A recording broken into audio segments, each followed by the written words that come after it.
will still serve the Lord, will never deny Jesus, will never deny Jesus. Bonjour frères et sœurs.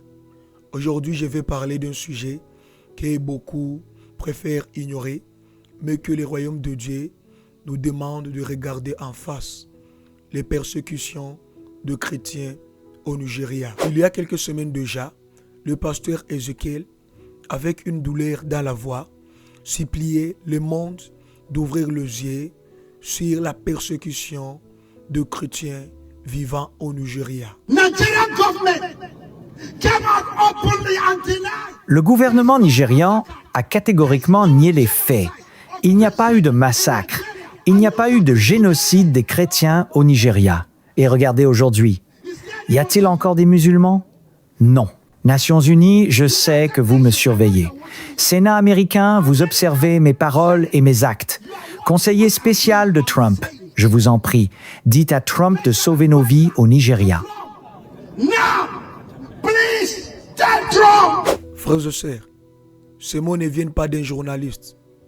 Ils viennent d'un homme qui entoure ses propres fidèles, d'un berger qui voit ses églises brûler, son village attaqué, ses membres dispersés.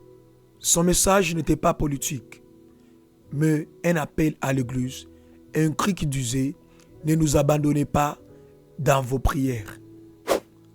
Pendant longtemps, personne n'a voulu parler ouvertement de cette situation.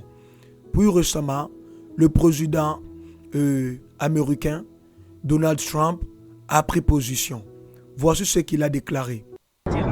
Les amis m'ont demandé si des troupes américaines iraient au Nigeria. C'est possible, je pense. Ils tuent un nombre record de chrétiens au Nigeria.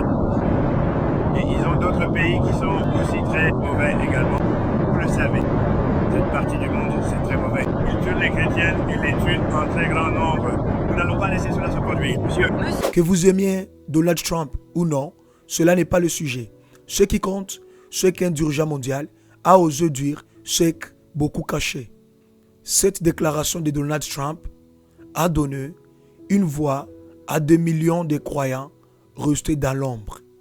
Mais vous savez quoi?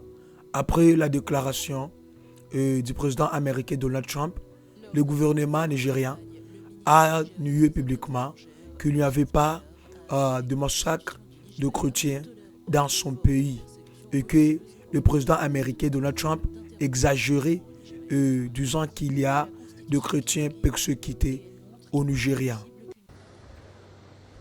D'accord, nous sortons tout juste de la réunion du comité d'évaluation générale de la sécurité. Même si celle-ci est très particulière, c'est quelque chose que nous faisons périodiquement, mais elle a été convoquée spécialement à cause de la situation actuelle où le Nigeria est accusé de persécuter les chrétiens. Mais je veux être parfaitement clair ici, aucun chrétien n'est persécuté au Nigeria. Nous faisons face à l'insécurité, en particulier au terrorisme, et c'est un problème qui touche le Nigeria depuis un bon moment déjà. On essaie d'étouffer la vérité, on essaie de maquiller les faits, mais la vérité ne peut pas être enterrée, mes frères et sœurs.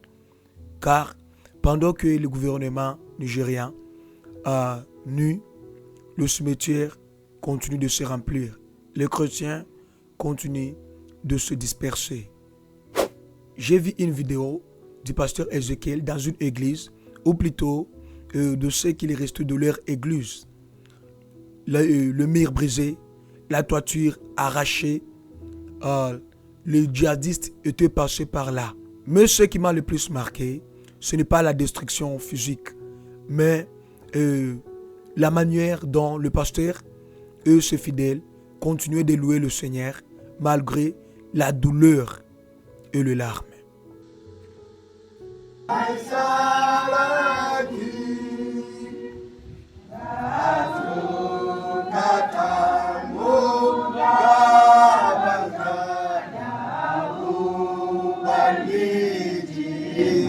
Tu sais, tu peux brûler un bâtiment, mais tu ne peux pas brûler la foi.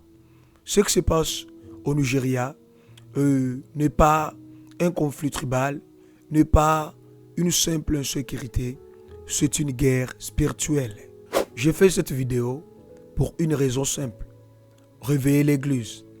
Oui, ce qui se passe au Nigeria est prophétique.